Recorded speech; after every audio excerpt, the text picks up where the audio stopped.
What the bloody hell did I just watch? Cocaine Bear is a sorry excuse for a creature feature. And the reason for that isn't because of the action, which is okay. It isn't because of the story, which is especially retarded, though based on a true story. It isn't even the way the bear in the movie reacts to its environment while suffering from an overdose of the white powdery stuff. And I'm not talking about icing sugar, although this is a movie so I probably am talking about icing sugar. But that's beside the point. No, what this movie really suffers from is not treating its antagonist as a real threat.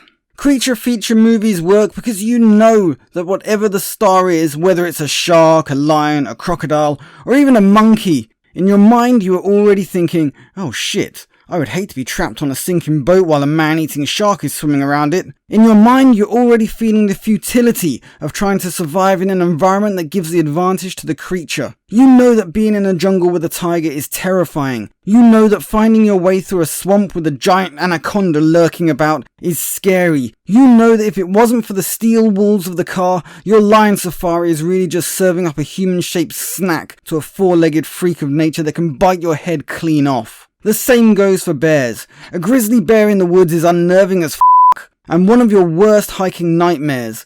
A black bear is a very scary prospect too, though in your mind you know that they rarely kill. So a black bear that is no longer acting like a black bear and more like a grizzly, or the even more terrifying polar bear, is something that itself could create a new phobia for mankind.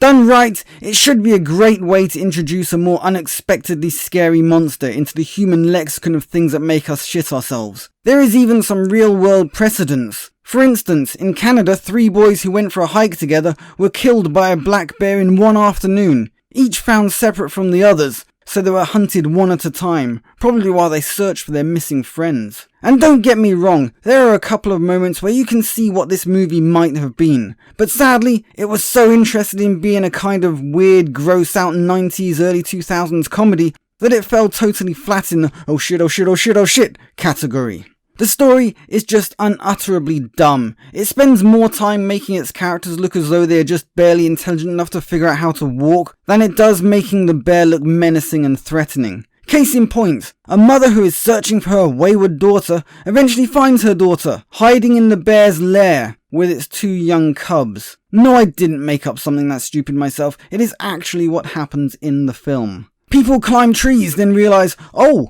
bears can climb trees. Whoopsie! And then the bear appears, climbs the tree, and dismembers the moron. And then we have the classic, oh look at that cute bear in the distance, isn't nature amazing? Before losing sight of the bear, looking around and then, oh my god, they have legs, they move now, it's attacking us, oh what could we possibly have done to avert this tragedy, oh woe is me, now it's eating my left leg, oh how will I ever run away now, oh this is just the worst thing that has ever happened to me, no not my pointy finger, now I can't use a gun, oh I'm in so much trouble now, god why did I not run away when I had the chance, This movie is just so very, very stupid. It is just a typical retarded, gross-out comedy movie.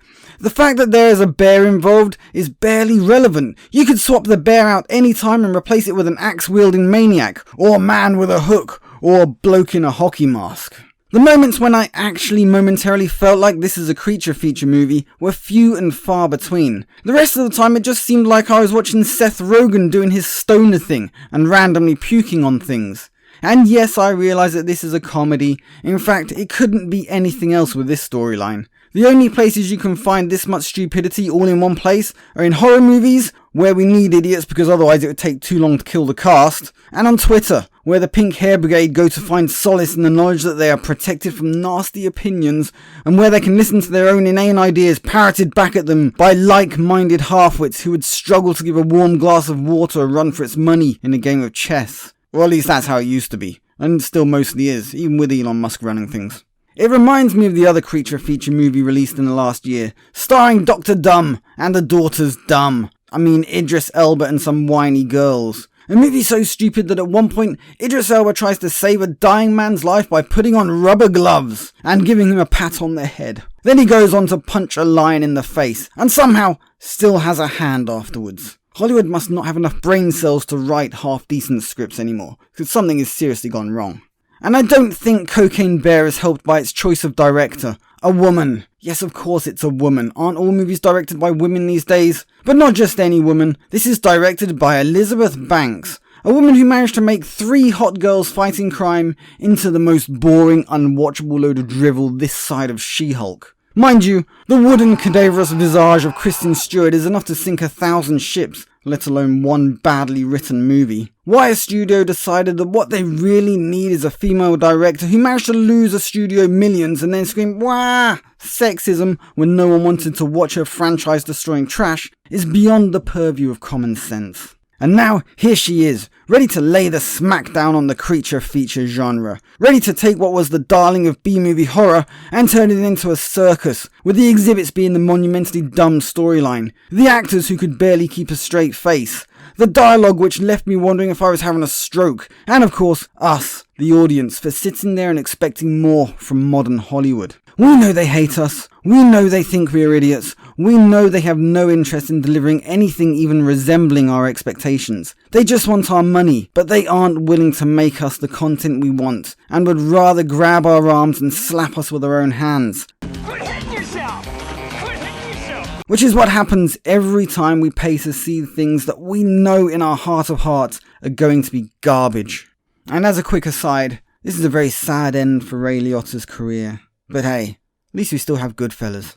This has been Movies Suck, longing for the days when even if a movie was bad, at least the movie makers weren't just cynically trying to squeeze money out of our pockets. Signing out, leave a like, share, subscribe, and I will catch you guys on the flip side.